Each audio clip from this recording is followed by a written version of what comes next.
નમસ્કાર મિત્રો, શેર બજાર ગુજરાતી યુટ્યુબ ચેનલમાં તમારા બધાનું સ્વાગત છે। મિત્રો, આજે આપણે એવા શેર વિશે વાત કરવાના છે જેમાં આપણને મોટા સમાચાર જોવા મળી રહ્યા છે, જેમ કે યસ બેંકનો શેર, પછી અમુક એવા શેર જેમાં બ્રોકરેજ હાઉસ ખરીદીની સલાહ આપી રહ્યા છે, સાથે જ કોઈ શેરે રોકાણકારોને સારું એવું ડિવિડન્ડ પણ આપ્યું છે।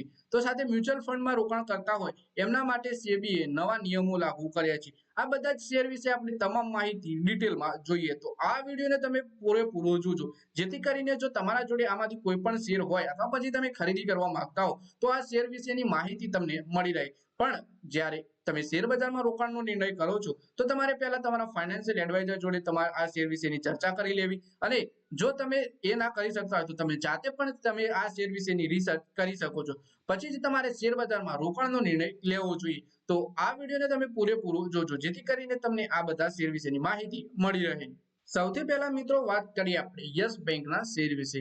6 મેના રોજ યસ બેંકના શેરમાં ખાસ ચાલ જોવા મળી શકે છે। આનું કારણ મિન્ટનો એક અહેવાલ છે જેમાં દાવો કરવામાં આવ્યો છે કે જાપાની સુમિટોમો મિત્સુબિશી બેન્કિંગ કોર્પોરેશને યસ બેંકમાં 51% હિસ્સો ખરીદવા માટે રિઝર્વ બેંક ઓફ ઇન્ડિયાના આરબીઆઈ તરફથી મંજૂરી મળી ગઈ છે। તો આના વિશે આપણે વધારે માહિતી ડિટેલમાં જોઈએ। આ ડીલ વિશેના મળતા અહેવાલો મુજબ આ સોદાનું મૂલ્ય 1.7 બિલિયન એટલે કે 14,000 કરોડ રૂપિયા હોઈ શકે છે। સુમિટોમો કાં તો 26% કરતા ઓછો હિસ્સો ખરીદશે અથવા તો શેર સ્વેપ દ્વારા મર્જ કરશે અથવા 26% હિસ્સો ખરીદી ઓપન ઓફર કરશે। આનાથી સુમિટોમોનું બેન્કિંગ નિયંત્રણ મળી શકે છે, જે એક મોટો વ્યૂહાત્મક ફેરફાર હશે। પછી વાત કરીએ કે માર્ચ ક્વાર્ટરમાં એસબીઆઈ પાસે યસ બેંકના 24% ભાગ છે। HDFC bank, ICICI bank, Kotak Mahindra bank અને એક્સિસ બેંક અને એલઆઈસી જેવા સંસ્થાકીય રોકાણકારોનો પણ હિસ્સો છે। વરવાન્ટા હોલ્ડિંગ્સ લિમિટેડનો 9.2% હિસ્સો છે। સીએ બાસ્ક ઇન્વેસ્ટમેન્ટનો 6.84% અને બેંકમાં લગભગ 62 લાખ નાના રિટેલ રોકાણકારો પણ છે, જેમનો હિસ્સો 22.55% થાય છે। 2020માં કટોકટી દરમિયાન એસબીઆઈ અને અન્ય બેંકોના જૂથ દ્વારા યસ બેંકને બચાવી લેવામાં આવી હતી। તે સમયે આરબીઆઈએ તેની લિક્વિડિટી કટોકટીને કારણે બોર્ડનું વિસર્જન કર્યું। ત્યારથી યસ બેંક પાસે કોઈ પ્રમોટર નથી। સોમવારે યસ બેંકના શેર 0.2%ના નજીવા વધારા સાથે 17.74 રૂપિયા ઉપર બંધ થયા। છેલ્લા એક મહિનામાં શેરમાં 5.3%નો વધારો થયો છે, પરંતુ 2025 સુધીમાં અત્યાર સુધીમાં 10%નો ઘટાડો પણ થયો છે શેરમાં। એકંદરે જો અહેવાલ સાચો નીકળે અને એસએમબીસી સોદો પાર પડે તો યસ બેંક માટે ગેમ ચેન્જર સાબિત થઈ શકે છે। ફક્ત બેંકના મૂળભૂત સિદ્ધાંતો માટે જ નહીં, પરંતુ રોકાણકારોની ભાવના માટે પણ આ ડીલ મહત્વપૂર્ણ થઈ શકે છે। પછી વાત કરીએ મિત્રો ઓનલાઈન ફૂડ ડિલિવર કંપની સ્વિગીના શેરમાં સોમવારે જોરદાર ઉછાળો જોવા મળ્યો હતો। સ્વિગીના શેર એક જ દિવસમાં 13% ઉછળ્યા, જે બાદ સ્વિગીના શેર 12.35%ના વધારા સાથે 343 રૂપિયાના ભાવ પર બંધ થયા। સ્વિગીએ ગયા અઠવાડિયે જ કહ્યું હતું કે તેની બોલ્ટ સર્વિસ 500 શહેરોમાં ફેલાઈ ચૂકી છે।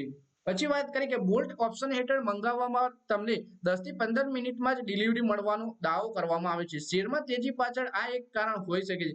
જોકે નિષ્ણાતો આ વધારા પાછળ બે મુખ્ય કારણો જોઈ રહ્યા છે। પહેલું કારણ એ છે કે કંપનીના ત્રિમાસિક પરિણામો જે ટૂંક સમયમાં આવવાના છે, અને બીજું કારણ એ છે કે શેર હોલ્ડર્સનો લોક ઇન પીરિયડ ખતમ થવાનો સમય નજીક આવી ગયો છે।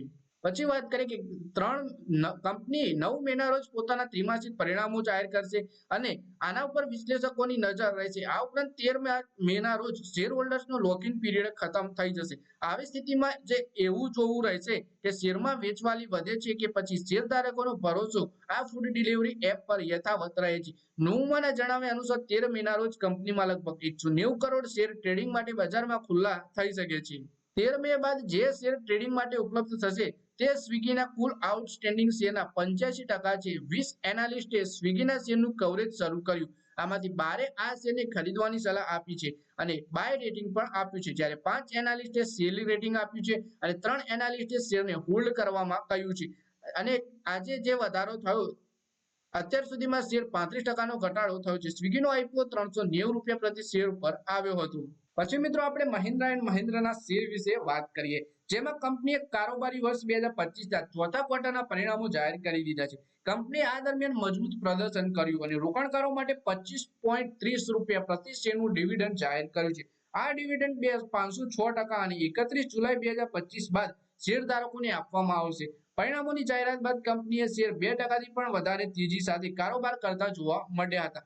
કંપનીએ 5 રૂપિયાની ફેસ વેલ્યુ વાળા દરેક શેર ઉપર 25 રૂપિયા અને 30 પૈસાનું ડિવિડન્ડ વહેંચવાનો પ્રસ્તાવ મૂક્યો છે. એટલે કે કંપનીએ ચોથા ક્વાર્ટરના પરિણામો જાહેર કર્યા અને મજબૂત પ્રદર્શન કર્યું છે. કંપનીએ રોકાણકારોને 25 રૂપિયા 30 પૈસાનું ડિવિડન્ડ આપ્યું છે અને આ ડિવિડન્ડ 31 જુલાઈ 2025 બાદ શેરધારકોને આપવામાં આવશે. પછી વાત કરીએ કે બીએસઈ ઉપર ઉપલબ્ધ જાણકારી અનુસાર 2001 થી હજુ સુધીમાં કંપનીએ સૌથી મોટું ડિવિડન્ડ આપ્યું છે. અંતિમ વખત જુલાઈ 2023 માં 21 રૂપિયા ડિવિડન્ડ આપવામાં આવ્યું હતું. આ ડિવિડન્ડ તે શેરધારકોને મળશે જેમના નામ 4 જુલાઈ 2025 ના રોજ કારોબાર ખતમ થવા સુધી કંપનીના રજિસ્ટરમાં નોંધાયેલા છે. એટલે કે રેકોર્ડ ડેટ આની 4 જુલાઈ છે.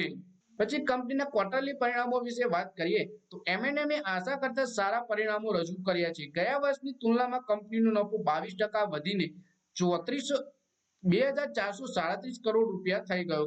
ગયા વર્ષે 2000 કરોડ રૂપિયા નફો હતો અને જ્યારે બજારે 2322 કરોડ રૂપિયાના નફાનો અંદાજ લગાવ્યો હતો, જેના કરતા વધારે નફો ડિલિવર કર્યો કંપનીએ.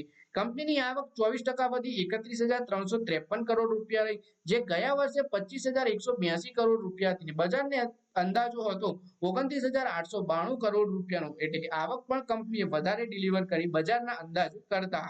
પછી વાત કરીએ કે કંપનીનો કાર્યકારી નફો 4,683 કરોડ રૂપિયા રહ્યો, જે બજારને અંદાજ હતો 4,112 કરોડ રૂપિયાનો અને ગયા વર્ષે તે 3,361 કરોડ રૂપિયા હતું. એબીટા માર્જિન 13.4%ના અંદાજ સામે 14.9% રહ્યું, જે ગયા વર્ષના જેટલું જ હતું. આ દર્શાવે છે કે કંપનીએ ખર્ચ નિયંત્રણ અને કાર્યક્ષમતામાં સુધારો કર્યો છે. પછી મિત્રો આપણે ડીમાર્ટના શેર વિશે વાત કરીએ. ડીમાર્ટની ઓપરેટિંગ કંપની એવન્યુ સુપરમાર્ટના માર્ચ 2025ના ક્વાર્ટરના પરિણામોએ નિરાશ કર્યા છે. કંપનીનો સ્ટેન્ડઅલોન ચોખ્ખો નફો 2.2% ઘટી 551 કરોડ રૂપિયા રહ્યો, જે ગયા વર્ષના સમાન ક્વાર્ટરમાં વધારે હતો. ક્વાર્ટર દરમિયાન કંપનીની કુલ આવક 12,727 કરોડ રૂપિયાથી વધી 14,872 કરોડ રૂપિયા થઈ ગઈ છે. જોકે પરિણામો નબળા પ્રદર્શનના કારણે બ્રોકરેજ ફર્મોએ નિફ્ટીના આ શેરના ટાર્ગેટમાં કપાત કર્યો છે અને સોમવારે ડીમાર્ટના શેરમાં 2.3%થી વધારેનો ઘટાડો જોવા મળી રહ્યો છે. કંપનીએ જણાવ્યું કે કુશળ કર્મચારીઓની માંગ, આપૂર્તિમાં અસંતુલતા, શરૂઆતના સ્તરમાં પગાર ગ્રોથ, સર્વિસ સુધારો અને ભવિષ્યના રોકાણના કારણે ઓપરેશન ખર્ચ વધ્યો છે. તેનાથી ક્વાર્ટર દરમિયાન માર્જિન પર ભાર પડ્યો છે. ડીમાર્ટનું ઇબીટા માર્જિન ઝડપથી ઘટી 6.8% રહ્યું છે અને જે રોકાણકારો માટે નેગેટિવ સરપ્રાઇઝ રહ્યું છે. કંપનીએ રેકોર્ડ સ્ટોર પણ ઓપન કર્યા છે. ચોથા ક્વાર્ટરમાં પરિણામો પછી મેનેજમેન્ટે કહ્યું કે માર્જિન પર દબાણમાં ભવિષ્યમાં પણ ચાલુ રહી શકે છે. ડીમાર્ટે માર્ચ ક્વાર્ટરમાં 28 નવા સ્ટોર ખોલ્યા, જેનાથી કુલ સ્ટોર્સની સંખ્યા 415 થઈ ગઈ છે. આ એક જ ક્વાર્ટરમાં મહત્તમ સ્ટોર ખોલવાનો રેકોર્ડ છે.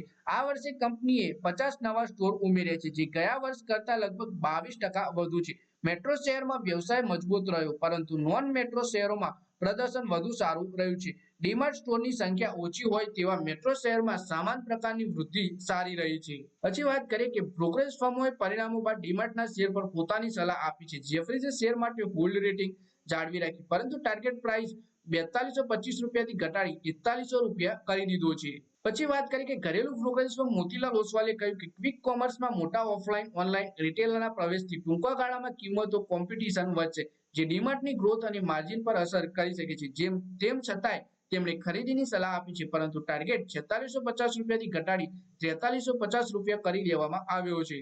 એચડીએફસી સિક્યુરિટીઝે કહ્યું કે ડીમાર્ટને તેની પ્રાઇસિંગ અને ઓપરેશનલ કાર્યક્ષમતા જાળવી રાખવાની જરૂર છે. આ બ્રોકરેજ ફર્મે ટાર્ગેટ 3950 રૂપિયાથી ઘટાડી 3850 રૂપિયા કરી દીધો છે. તો મિત્રો આ વિડીયોમાં આપણે એવા શેર વિશે વાત કરી જેમાં આપણને કોઈ મોટી બ્લોક ડીલ જોવા મળી રહી છે, તો કોઈ કંપનીએ પરિણામ જાહેર કર્યા, તો કોઈ કંપનીએ પરિણામની સાથે સાથે રોકાણકારોને ડિવિડન્ડ પણ આપ્યું છે, તો સાથે જ કોઈ કંપનીના શેરમાં અલગ અલગ બ્રોકરેજ દ્વારા ખરીદીની સલાહ આપવામાં આવી છે. તો મિત્રો આ વિડીયોમાં બસ આટલું જ. હવે મળીએ આવનારા વિડીયોમાં. ત્યાં સુધી વિડીયોમાં લાઈક કરો, કોમેન્ટ કરો અને વિડીયો પોતાના મિત્રો સાથે ફેસબુક, ઇન્સ્ટાગ્રામ, વોટ્સએપ બધી જગ્યાએ શેર કરો. શેર બજારની આવી જ માહિતી ગુજરાતીમાં જોવા માટે તમે ચેનલને સબસ્ક્રાઇબ કરી ઘંટડી પર દબાવી દેજો.